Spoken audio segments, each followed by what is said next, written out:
President Trump said on Thursday that he could restrict domestic travel to regions of the United States where the coronavirus becomes too hot. Asked by a reporter in the Oval Office whether he was considering limits on travel inside the country to hard-hit states like Washington or California, Mr. Trump said the subject had not yet been discussed, before adding, "Is it a possibility? Yes, if somebody gets a little bit out of control, if an area gets too hot." He did not elaborate, except to say that a containment zone New York State had imposed around the city of New Rochelle was good. The president also said that he is canceling or deferring several political events in the coming weeks. A senior Brazilian government official who visited Mar-a-Lago days ago, and was in close proximity to Mr. Trump and Vice President Mike Pence, has tested positive for the new coronavirus, Brazil's government confirmed on Thursday. But Mr. Trump and Mr. Pence will not be tested, according to the White House press secretary, Stephanie Grisham. Both the president and vice president had almost no interactions with the individual who tested positive, she said in a statement. Fabio Wajngarten, President Jair Bolsonaro's communications chief, was at Mar-a-Lago, Mr. Trump's oceanfront resort in Florida, as part of Brazilian government delegation. Members of that group dined with Mr. Trump on Saturday. In a statement, Mr. Bolsonaro's office said it was adopting all the necessary preventive measures to preserve the health of the president and the delegation that accompanied him on the recent official trip to the United States, and had informed U.S. officials. It said that Mr. Wajngarten tested positive in 2 separate tests after returning home with flu-like symptoms. Mr. Bolsonaro was being tested for the virus, and results were expected on Friday. Over the weekend Mr. Wajngarten posted a photo on his Instagram account posing shoulder to shoulder with Mr. Trump, who appears smiling and holding a baseball cap with the words "Make Brazil Great Again." It was not clear when the photo, which includes Mr. Pence, was taken. Mr. Trump was asked at a news conference about Mr. Wajngarten and said, "I'm not concerned." Senator Rick Scott, Republican of Florida, who met with Mr. Bolsonaro in Miami earlier this week, said he would put himself in isolation as a precautionary measure. He added that said he did not think he had interacted with Mr. Bolsonaro's aide and does not have any symptoms.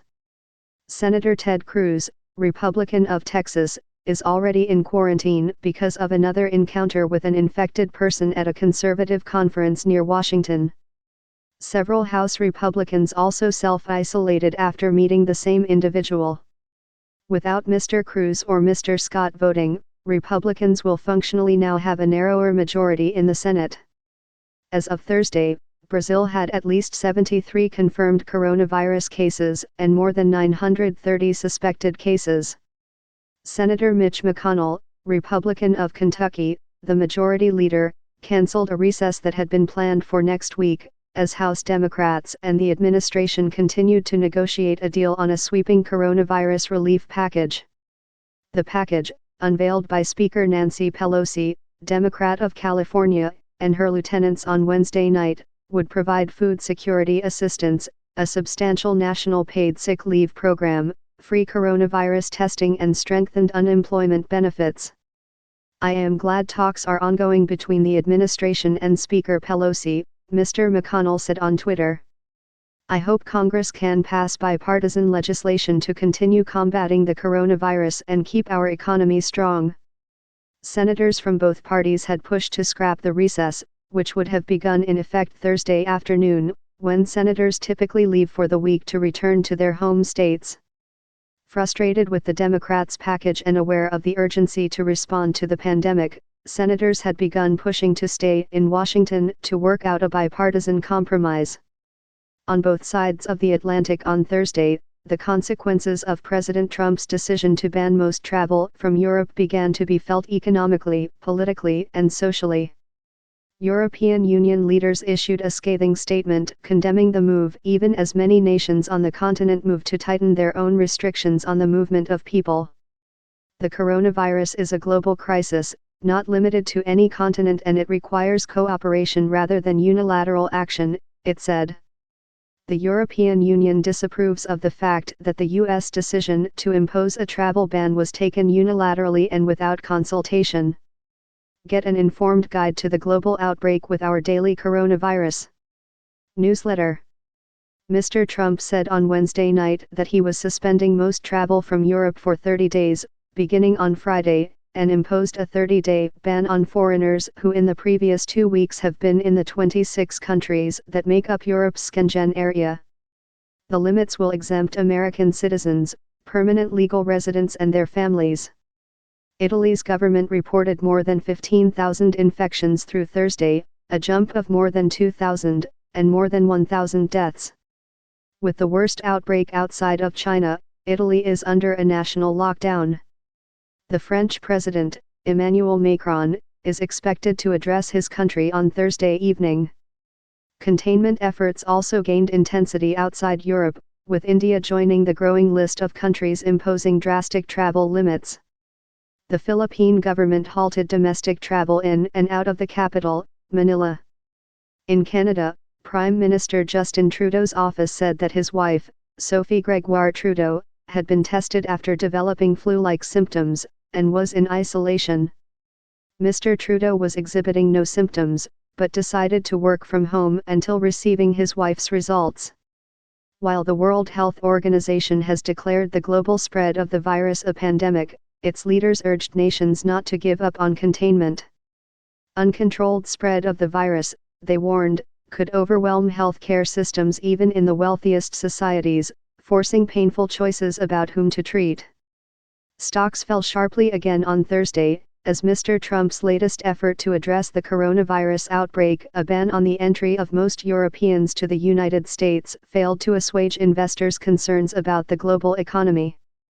The recovered slightly after the Federal Reserve Bank said it would offer at least $1.5 trillion worth of short-term loans to banks today and tomorrow. But then the decline resumed, with the S&P 500 index down almost 8% by mid-afternoon. Waves of selling in stocks this week have left the Dow Jones Industrial Average and several major global benchmarks in bear market territory, a term that signifies stocks have fallen more than 20% from their highs.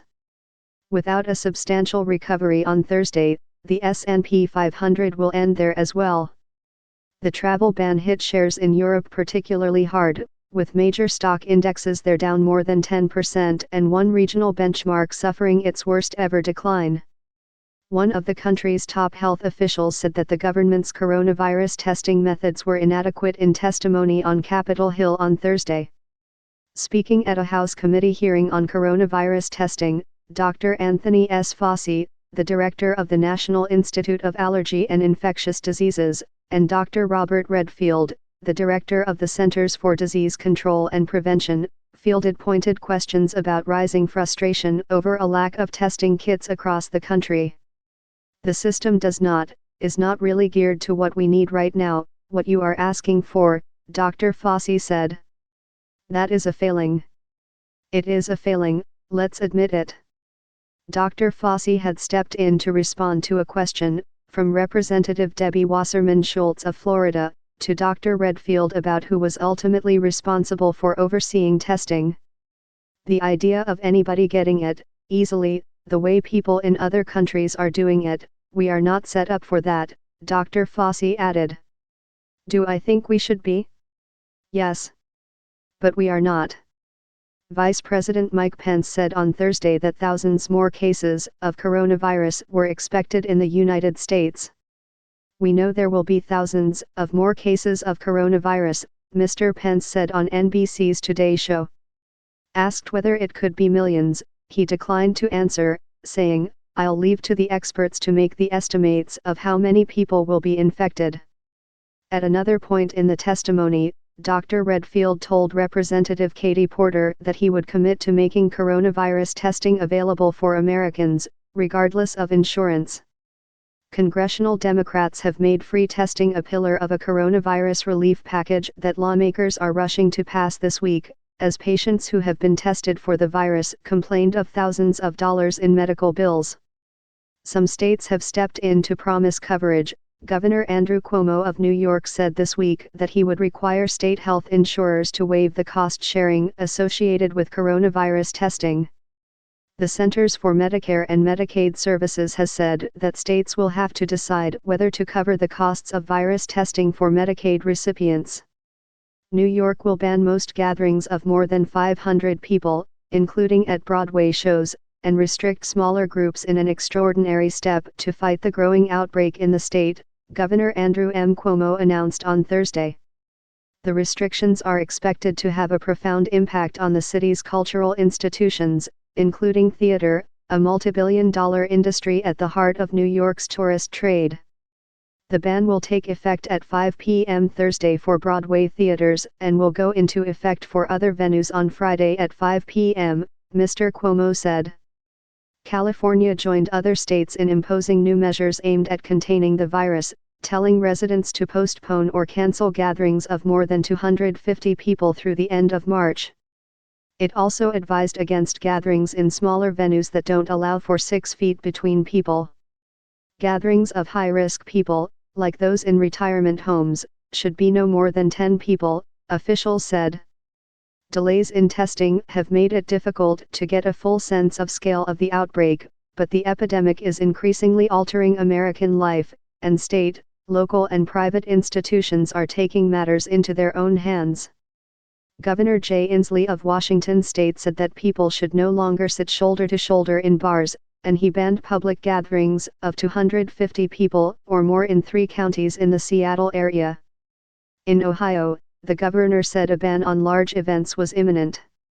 The Roman Catholic Archdiocese of Seattle became the first in the country to suspend public celebration of Massachusetts Episcopal bishops in Virginia and Washington, D.C., said that churches in their dioceses would close for 2 weeks.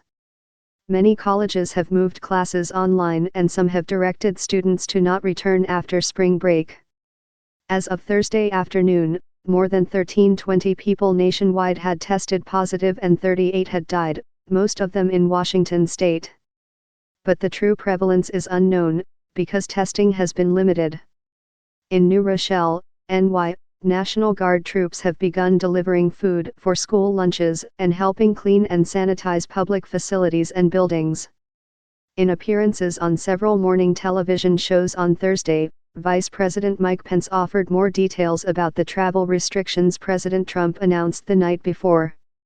Americans returning from the affected area of Europe in the next 30 days, he said, would be funneled through 13 airports and would be required to self-quarantine for 2 weeks. The Department of Homeland Security issued a statement after Mr. Trump's remarks clarifying that the ban did not apply to legal permanent residents, generally, immediate family members of U.S. citizens and other individuals who are identified in the proclamation. Please remember, very important for all countries and businesses to know that trade will in no way be affected by the 30-day restriction on travel from Europe, Mr. Trump tweeted late Wednesday. The restriction stops people not goods. In his address, the president broke from the business-as-usual attitude he had tried to project, calling the virus a horrible infection, but still seemed to anticipate a quick end to the crisis. And some of the basic scientific information he conveyed was wrong.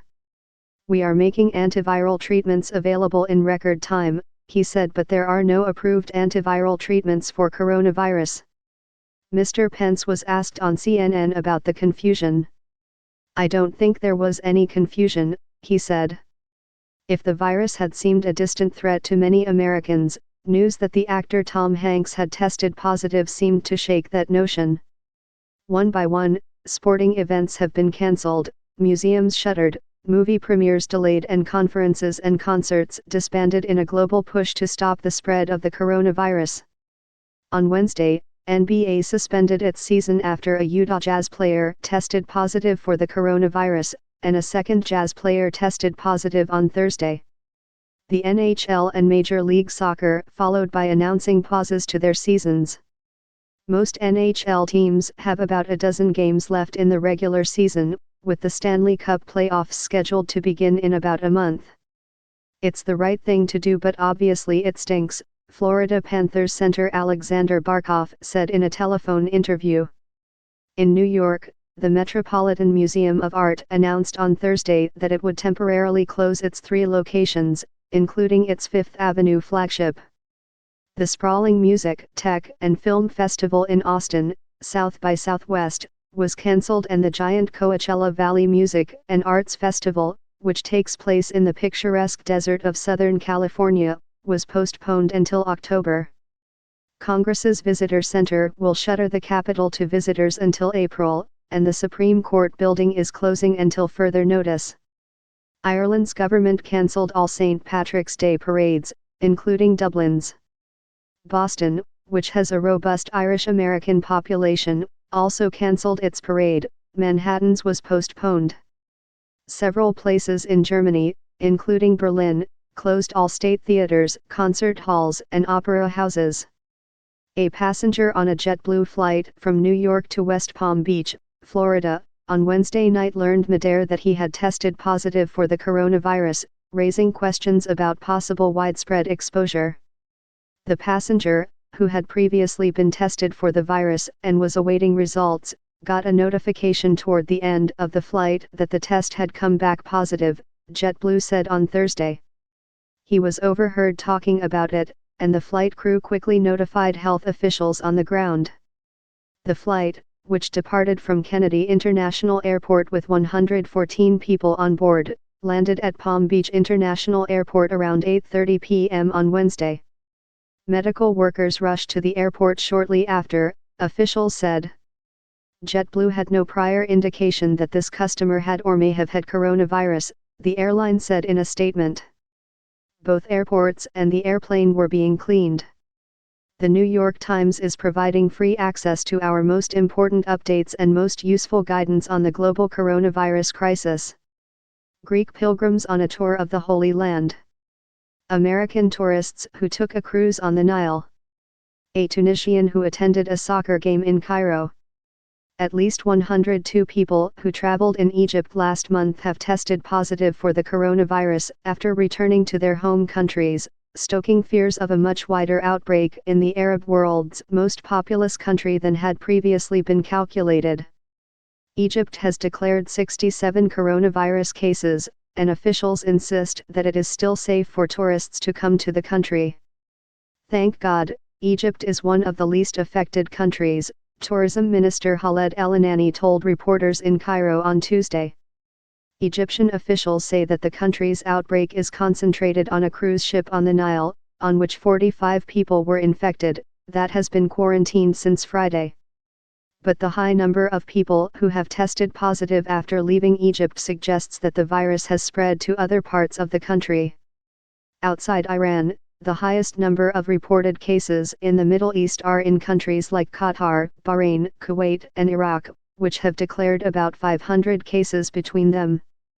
The number in Qatar jumped to 262 from 24 on Wednesday amid fears that the virus will spread in the packed camps for construction workers who are building soccer stadiums for the 2022 Men's Soccer World Cup. Relatively little is known about the spread of the virus in some of the region's most vulnerable war-torn corners, such as Syria, Yemen, and Libya. Here are tips for stocking your pantry in ways that are practical and delicious, answers to some common questions about travel, and steps to take when talking to an anxious teen about coronavirus. Across Europe on Thursday, Americans scrambled to make sense of conflicting messages from Washington about if and when they would be allowed to return to the United States. David Barriers of Toms River, NJ, who was visiting Spain, was awakened just before 4 a.m. by frantic messages from friends after President Trump announced a ban on most travelers from Europe for the next 30 days. As Mr. Barriers and his wife began looking for flights, the U.S. Department of Homeland Security released a statement contradicting the president, saying that the rules did not apply to American citizens.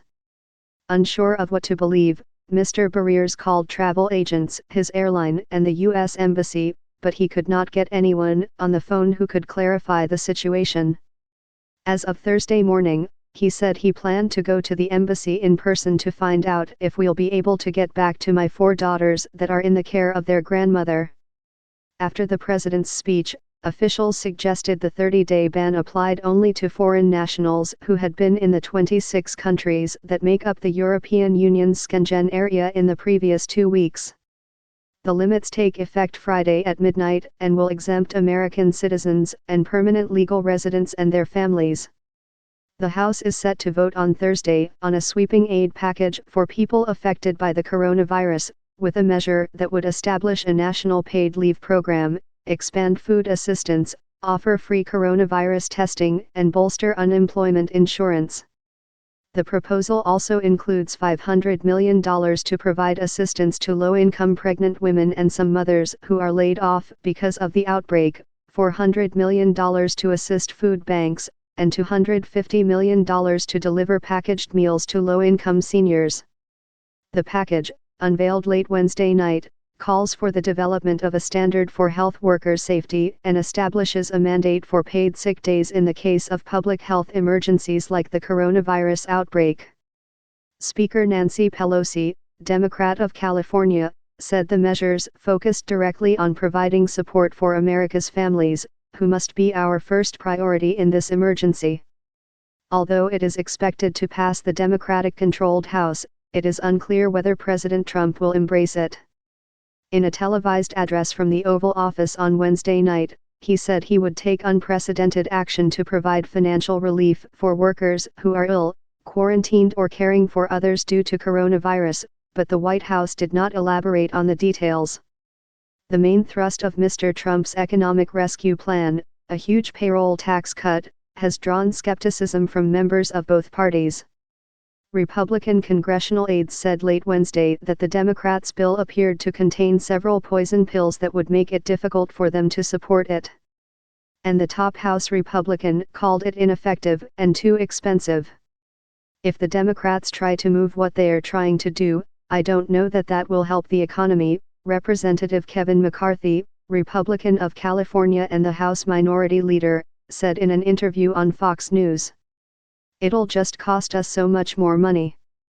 Reporting was contributed by Peter Baker, Elisabetta Povoledo, Stephen Erlanger, Alyssa J. Rubin, Alexandra Stevenson, Daniel Victor, Austin Ramsey, Russell Goldman, Livia Albeck-Riepke, Albie Zhang, Derek Bryson Taylor, Daniel Victor, Sui Liwi, Annie Carney, Mark Santora, Megan Specchia, Declan Walsh, Vinda Goel, Michael Crowley, Patricia Mazzi, Nicholas Fundos, Kevin Draper, Meir Zabarai, Katie Robertson, Elian Peltier, Jason Horowitz, Emma Bubala, Nicholas Bogelburrows, Emily Cochran, Adam Liptak, Jorge Aranger, Matthew Futterman, Elaine Yu, Amy Cheen, Alan Rapport, Emily Cochran, Karen Zirayak, Sandra E. Garcia, Scott Cacciola, Sopan Deb, Brooks Barnes, Noah Wieland, Sherry Fink, Mike Baker, Monica Pronchuk, Melissa Eddy, Ronnie Karen Rabin, Donald G. McNeil Jr., Andrew K.E.H., Ernesto Londino, Aurelian Breeden, Katie Thomas, Richard Perez Peña, and Dagny Salas.